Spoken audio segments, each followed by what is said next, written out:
What really happens after we die? Is there a hidden truth about life beyond this dimension that we're only beginning to understand?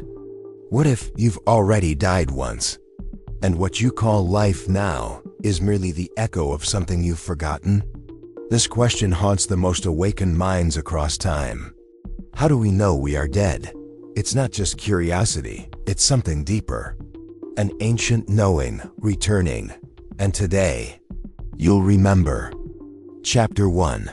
The moment everything changes. Most people assume death comes with drama. A last breath, a cold silence, a body left behind. But reports from near-death experiences tell a different story. Far more subtle, far more intimate. Thousands of cases around the world describe the same moment, floating above their own bodies, hearing the heartbeat monitor flatline, yet still thinking, still watching, still being. Dr. Raymond Moody, who coined the term near-death experience, gathered countless stories. People who watched their surgeries from above. There are stories of people born blind, describing in vivid detail the color of the surgeon's shoes. So, if perception continues after the body stops, where are we? Are we already in another dimension, yet still clinging to this one? In the Gospel of Luke 16:19-31, Jesus tells of a rich man who dies and finds himself fully awake in the afterlife.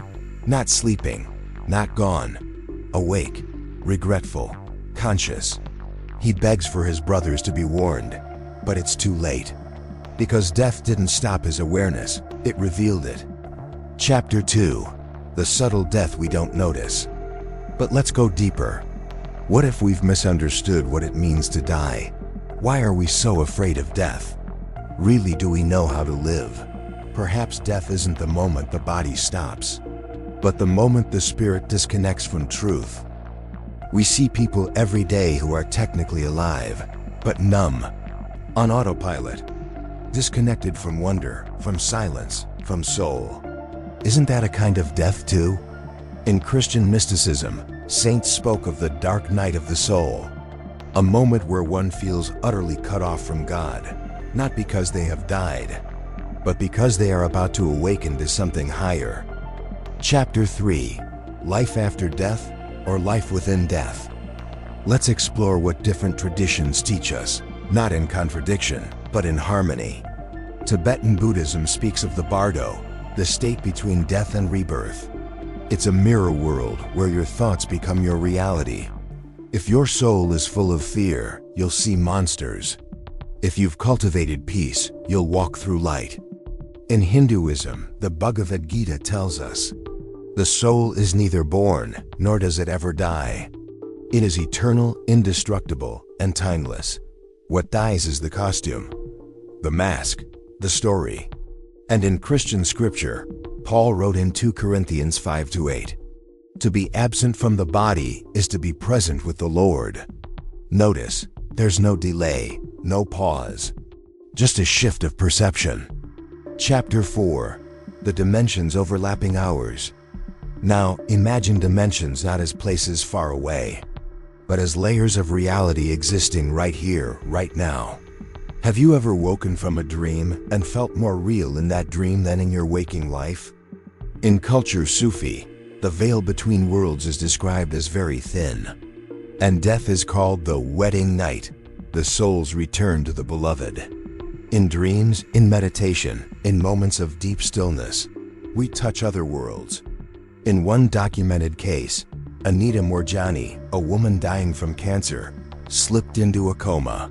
She says she saw her father, already deceased, tell her it wasn't her time. She returned, and her cancer began to disappear. Western science struggles with these stories, but they persist and they grow. What if these other dimensions aren't after death, but accessible even before it? Chapter 5. How do you know you're dead? You might not know right away, because some souls die gently, quietly, in sleep, in confusion, or in complete clarity. Signs often reported include, you no longer feel time passing. You distinctly hear your name whispered. yet no one is there. You feel your loved ones smiling, not weeping. You look back at your body and feel peace. And maybe the most powerful one, you feel closer to love than you ever did while alive. Because in that moment, you're not afraid anymore. You've remembered what was always true. You were never the body. You were always the light behind the eyes. Chapter 6. The real death is of illusio. Perhaps death isn't something that happens to us, but something that reveals who we are. Or maybe something we experience repeatedly when we surrender to truth. Die to everything of yesterday. That is death, to die while living.